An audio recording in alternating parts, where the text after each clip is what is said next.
Today, we begin with a question that most analysts are not asking.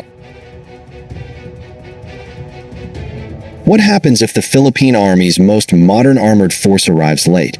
Not because of war, not because of budget collapse, but because negotiations are still ongoing behind closed doors. And more importantly, what does that mean for the Philippines as tensions in the South China Sea continue to evolve? Stay with me, because the final implication of this story is not about tanks. Stay with me, because in the next few minutes, we're going to break this down carefully, not just what was signed, but what it truly means for Philippine maritime power.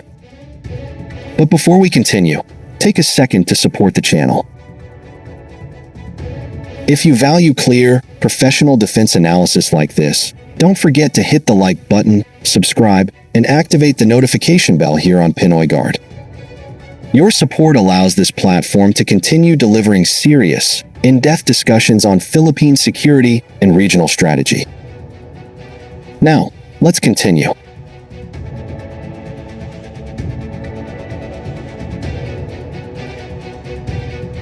According to the latest report from the Philippine News Agency, Philippine Army Chief Lieutenant General Antonio Nafarit confirmed that negotiations are ongoing with Israel's Elbit Systems Ltd. For the delivery of the remaining 18 Sabrah light tanks.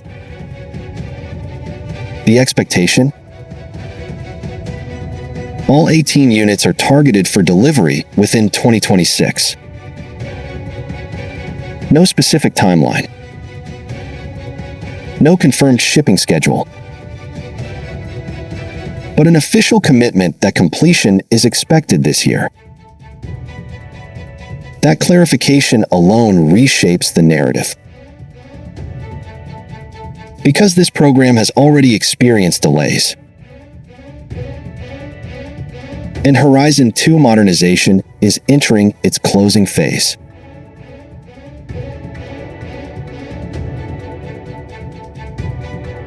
Under Horizon 2 of the revised Armed Forces of the Philippines Modernization Program, the Philippine Army signed a contract in 2020 valued at approximately 9.5 to 10 billion peso for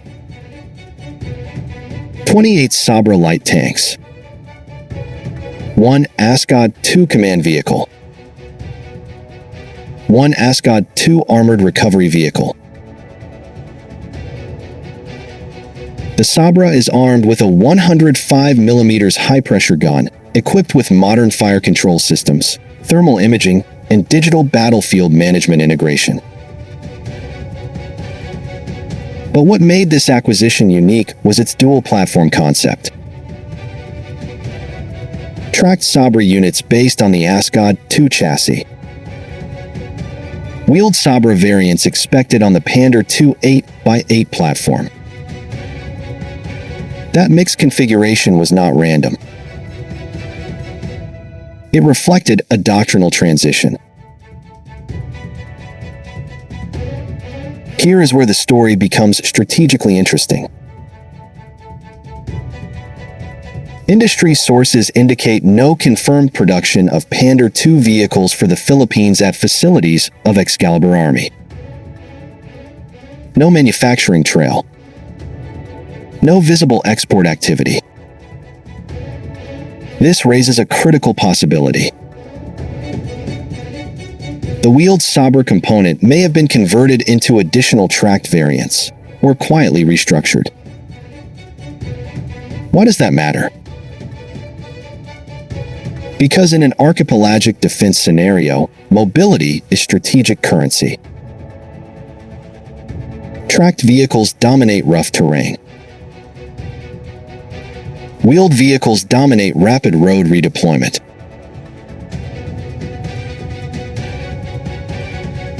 In a West Philippine Sea contingency, especially in Palawan facing the Calayan Island Group, the ability to move armored firepower quickly between coastal sectors is operationally decisive.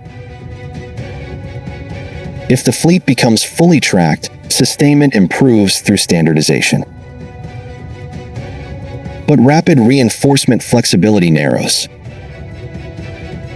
That is a doctrinal trade-off. To date, confirmed deliveries include the ASCOD II command vehicle, the Armored Recovery Vehicle, at least 10 tracked Sabrah light tanks. These units have already undergone live-fire activities and operational integration. The light tank battalion capability is partially active. But partial capability is not full deterrence. Until the remaining 18 arrive, the force structure remains incomplete.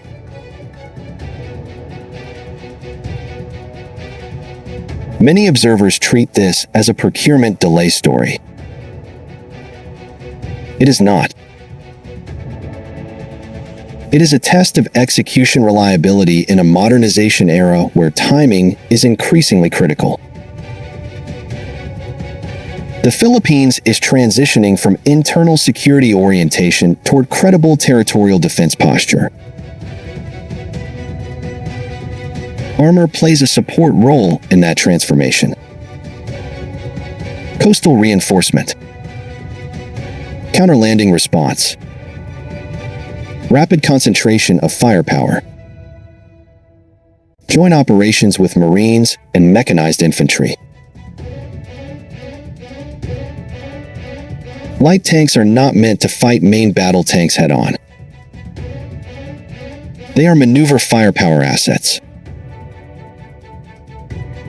In gray zone escalation scenarios in the South China Sea, mobility and responsiveness matter more than weight class. At roughly $10 billion, this was not the largest Horizon 2 project. But symbolically, it represented something larger. It was the Philippine Army's first modern light tank capability in decades. For a force long focused on counterinsurgency operations, this marked a shift toward conventional deterrence support. Delays in that transformation ripple through planning cycles.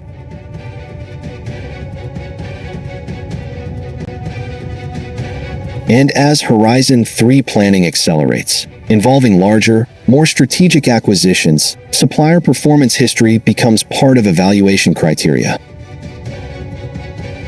Defense procurement is not purely technical. It is reputational.